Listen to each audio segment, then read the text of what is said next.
तो hello everyone, कैसे हैं आप लोग। आई होप आप सभी अच्छे होंगे। तो स्वागत है एक और वीडियो के साथ। तो सभी लोग वीडियो को लाइक कर लो एंड चैनल को सब्सक्राइब कर लो, क्योंकि आज हम लोग बात करेंगे यूजीसी काउंसलिंग से रिलेटेड फुल डिटेल के बारे में, जो कि आपको जानना बहुत ज़्यादा ज़रूरी है। अगर आप बिहार इंजीनियरिंग में एडमिशन लेना चाहते हो तो उसका प्रोसेस क्या होता है। रजिस्ट्रेशन जैसा कि आप सभी का हो गया, ठीक है, रजिस्ट्रेशन हो गया, आप सभी का रैंक कार्ड आ गया। अब उसके बाद का प्रोसेस क्या क्या होगा, मतलब कि पूरा डिटेल हम लोग जानेंगे एग्ज़ाम से लेकर लास्ट प्रोसेस तक, ठीक है। तो सभी लोग वीडियो को लास्ट तक देखना एंड चैनल को सब्सक्राइब एंड वीडियो को लाइक जरूर करना, तभी आपको सारा चीज़ समझ में आएगा, ठीक है। तो सबसे पहले आपने जेईई मेंस का एग्ज़ाम दिया होगा, ठीक है। आई होप आप सभी ने तो जेईई मेंस का एग्ज़ाम दिया ही होगा, जो बच्चे यूजीसी में रजिस्ट्रेशन किए होंगे। तो आप लोग के लिए सबसे ज़्यादा ज़रूरी है जेईई मेंस का एग्ज़ाम में जो आपका एडमिट कार्ड हो गया और रैंक कार्ड, ये दोनों चीज़ बहुत ज़्यादा ज़रूरी है और ये रखे रहना आपको एडमिशन के टाइम में भी काम आएगा, ठीक है। आपको प्रोसेस क्या होता है यूजीसी रजिस्ट्रेशन का, ये भी हम बात कर लेते हैं। ऐसा कि आप सभी ने कर लिया होगा,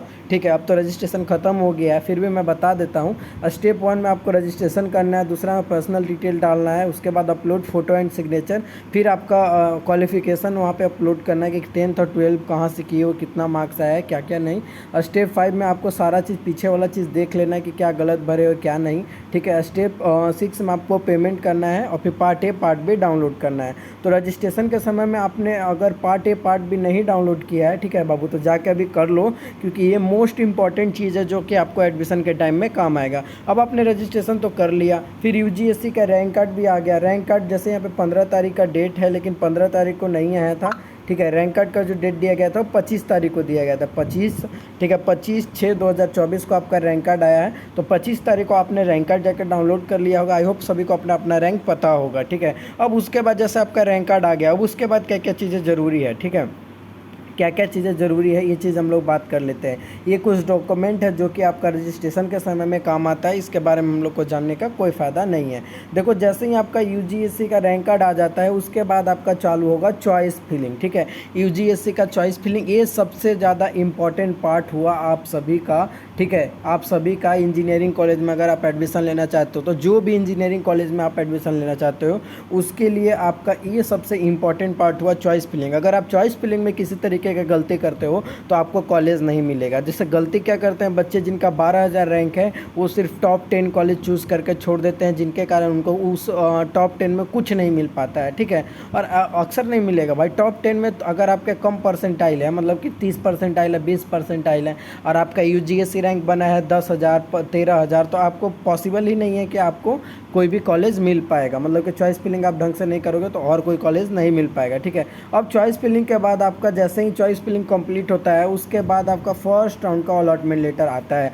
अब बहुत सारे बच्चों का मन में क्वेश्चन होगा कि भैया अलॉटमेंट लेटर क्या होता है। देखो बाबू, अलॉटमेंट लेटर होता ये है कि इसमें आपका लिखा रहता है कि आपको कौन सा कॉलेज अलॉट हुआ है, ठीक है। 2 राउंड होता है, 2 राउंड का अलॉटमेंट लेटर आता है। एक फर्स्ट राउंड का अलॉटमेंट लेटर आता है, एक सेकेंड राउंड का अलॉटमेंट लेटर आता है। तो अलॉटमेंट लेटर में आपको लिखा रहता है साफ साफ कि कौन सा कॉलेज आपको अलॉट हुआ है और फिर कितने टाइम से, मतलब कितने तारीख से कितने तारीख के बीच में आपको जाके वहाँ पे एडमिशन करवाना है, ठीक है। ये सारा डिटेल इस पे लिखा रहता है। तो अलॉटमेंट लेटर बहुत ज़्यादा ज़रूरी चीज़ है और इसी से पता चलता है कि आपको ये कॉलेज अलॉट हुआ है। तो अलॉटमेंट लेटर डाउनलोड करते समय 2-3 बातों का आपको ख्याल रखना है कि अगर आप अपग्रेड करना चाहते हो तो आपको वहाँ पे अपग्रेडेशन करना है, और जो भी कॉलेज आपको फर्स्ट राउंड में मिलेगा वहाँ पे जाके डॉक्यूमेंट वेरिफिकेशन करवा लेना है। लेकिन आपको फर्स्ट राउंड में अच्छा कॉलेज मिल गया और आप खुश हो तो आप वहाँ जाके एडमिशन ले सकते हो, कोई दिक्कत नहीं है। फिर आपको वहाँ पे फ्रीज कर देना है। ये दोनों बातों का ख्याल जरूर रखना, ठीक है। अब सेकेंड राउंड का अलॉटमेंट लेटर आया, ठीक है। अब सेकेंड राउंड का अलॉटमेंट लेटर आप सभी ने डाउनलोड कर लिया। मान लो कि फर्स्ट राउंड में जो कॉलेज मिला था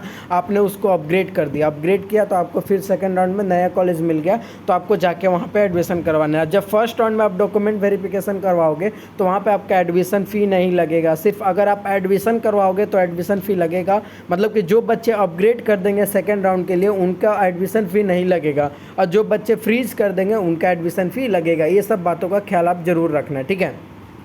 अब एडमिशन में क्या क्या इंपॉर्टेंट डॉक्यूमेंट लगते हैं जो कि बहुत ज़्यादा ज़रूरी है। देखो, जेईई मेंस का एडमिट कार्ड हो गया, जेईई मेंस का मार्कशीट हो गया। अगर जेईई मेंस का एडमिट कार्ड नहीं है तो भी चलेगा, आपका मार्कशीट रहेगा तो चलना चाहिए। दोनों में से कोई चीज़ होना चाहिए, ठीक है।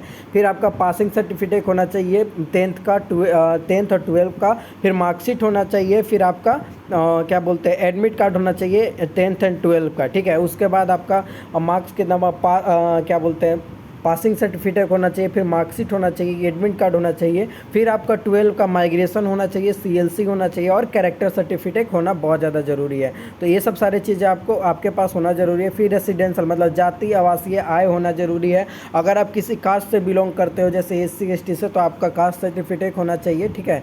ये सब सारा चीज़ आपके पास होना बहुत ज़्यादा ज़रूरी है। फिर आप फ़ोटो कॉपी लेके जाना, मतलब फ़ोटो लेके जाना, जो फ़ोटो आपने JEE मेंस के फॉर्म में दिया था वही फ़ोटो आपको लेके जाना है। आप 10-15 फ़ोटो लेके जाना, क्योंकि कॉलेज में भी कुछ फ़ोटो जमा होते हैं, ठीक है। जब आप UGSC के रजिस्ट्रेशन करोगे उसके बाद पार्ट A पार्ट B का फॉर्म डाउनलोड होता है, वो फॉर्म आपको निकाल के लेके जाना है। फिर आपको अपना आधार कार्ड लेके जाना है। फिर अगर आप DQ कोटा या SMQ कोटा EWS से अगर बिलोंग करते हो या फिर SC ST से, तो उसका आपको सर्टिफिकेट लेके जाना है, वो बहुत ज़्यादा ज़रूरी है। अगर नहीं रहेगा तो एडमिशन नहीं होगा, ठीक है।